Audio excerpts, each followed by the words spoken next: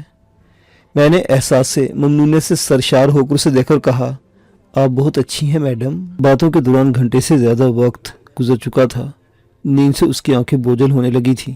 میں نے اجازت چاہی تو اس نے بڑے دلربا انداز میں مسکرا کر مجھے جانے کی اجازت دے دی اور کہا، ظاہر خان سے کہو وہ تمہیں گلگوشت میں پہنچانے کا بندوبست کر دے، اور ہاں تیار رہنا، تمہیں کسی بھی وقت خصوصی مشن پر روانہ کر سکتی ہوں۔ میں نے سر خم تسلیم کیا۔ وہ بجائے دراز ہونے کے بیڈ سے اتری اور کمرے کی عقبی دیوار کی سمت بڑھی، دیوار گیر الماری کو کھول کر کچھ تلاش کرنے لگی۔ ایسے وقت میں الماری خودکار انداز میں بغیر کوئی آہٹ کوئی آواز پیدا کیے دائیں طرف کھسک گئی۔ دیوار میں 2 فٹ چوڑا خلا پیدا ہو گیا جس کے پار سوائے اندھیرے کے کچھ نظر نہ آیا۔ میں C2 کا جادوئی ماحول دیکھ چکا تھا، اس لیے اس میکنزم کو دیکھ کر زیادہ حیران نہیں ہوا۔ اس نے پلٹ کر مجھے دیکھا، ہاتھ لہرا کر بائے کہا اور خلا میں داخل ہو گئی۔ چند لمحوں بعد الماری اپنی پہلی جگہ پر پہنچ گئی اور خلا نظروں سے اوجھل ہو گیا۔ وہ تلسمی ابصرہ بھی چھپ گئی۔ میں غیر طور پر اپنی پیشانی کو سہلاتے ہوئے کمرے سے نکل کر گراؤنڈ فلور پر آیا۔ ظاہر شاہ نے میرے کہنے پر انٹرکام پر کسی ڈرائیور کو بلایا جس نے مجھے کار میں بٹھا کر گھر پہنچا دیا۔ شہر بیدار ہو چکا تھا اور اللہ صبح کھلنے والی دکانیں کھلنے لگی تھی۔ سڑکیں خاموش تھی، مگر کچھ ہی دیر بعد بے ہنگم ٹریفک سے پر ہونے کی خبریں دے رہی تھی۔ چونکہ میں خاصا تھکا ہوا تھا اس لیے بیڈ پر گرتے ہی نیند میں مستغرق ہو گیا۔ آنکھ کھلی تو سپہر ہو چکی تھی۔ میں نے غسل کیا، لباس بدلا اور ٹی وی آن کر دیا۔ نیوز چینل پر فارم ہاؤس ڈاکوؤں کی لاشیں، ان کے سابقہ کارناموں کی تفصیل اور پولیس رپورٹ ڈاکومنٹری پیش کی جا رہی تھی۔ وقفے سے مخصوص انداز میں ٹیلی کاسٹ کی جانے والی نیوز رپورٹ کو ملاحظہ کرتے ہوئے میرا دل فاتحانہ جذبات سے مغلوب ہو گیا۔ مجھے اپنی دلیری اور مہارت سے حاصل کی جانے والی فتح پر ابھی تک یقین نہیں آ رہا تھا۔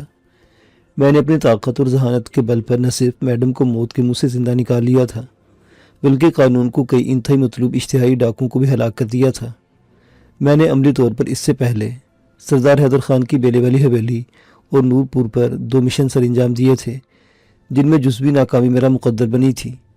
یہ ایک ہی رات میں سر انجام دیے جانے والے 2 مشن تھے جن میں 2 مرتبہ کامیابی نے میرے قدم چومے تھے اور مجھے میڈم کی نظروں میں معتبر کر دیا تھا۔ مجھے یہ دیکھ کر بے حد خوشی ہوئی کہ میروشا نے حیدر خان کے مقابلے میں جاندار اسکرپٹ اور مضبوط سٹیج پلے پیش کیا۔ انسپیکٹر اظہر کو نپے تلے انداز میں ترقی کی جانب دھکیلتے اس نے اپنی اور دشمنوں کی لاشوں کو ٹھکانے لگانے اور فارم ہاؤس کی صفائی ستھرائی کے فضول کام سے نجات حاصل کر لی تھی۔ کیونکہ وقت کم تھا اس لیے میروشا اور انسپیکٹر اظہر کے تیار کردہ ڈرامے میں ایک دو جگہ پر سکون موجود تھے، مگر وہ اتنے خفیف تھے کہ ان پر صرف میری توجہ ہی مرکوز ہو سکتی تھی، کسی اور ناظر کی نہیں۔ فوجی اختر بہت کارآمد شخص تھا۔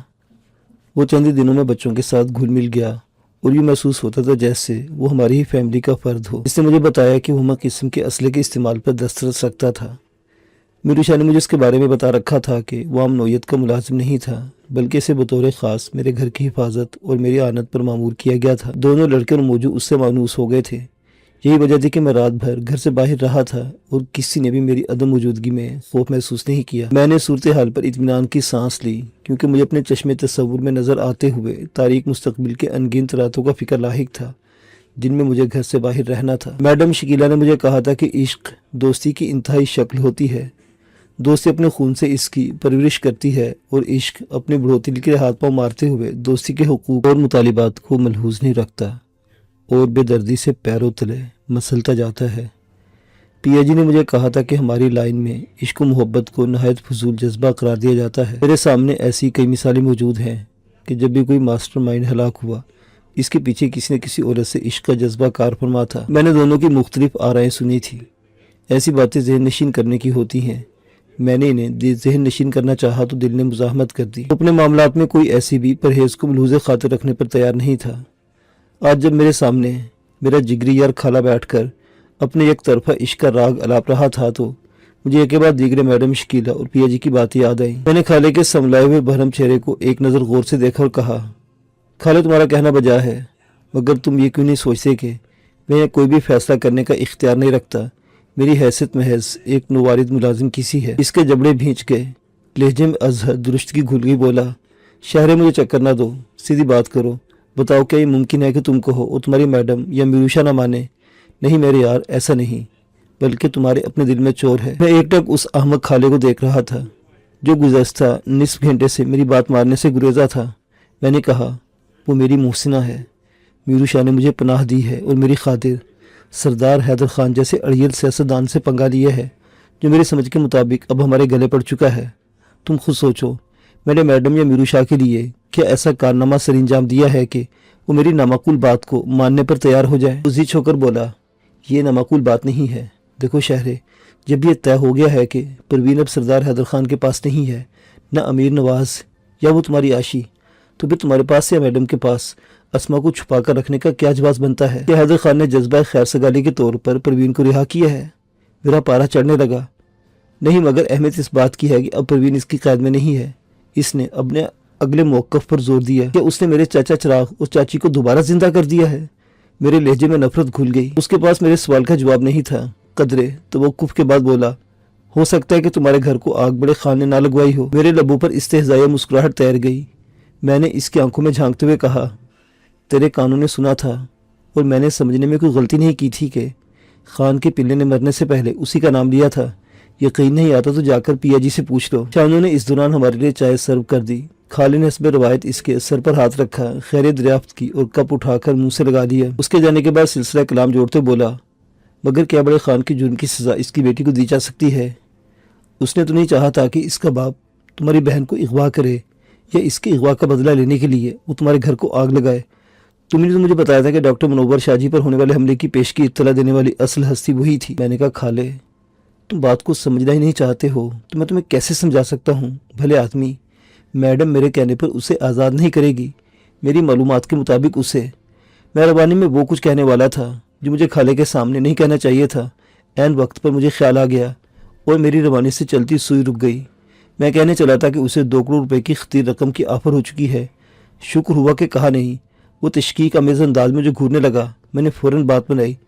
میری معلومات کے مطابق میڈم نے اسے سیٹوں سے نکال کر اپنے کسی اور خفیہ ٹھکانے پر پہنچا دیا ہے۔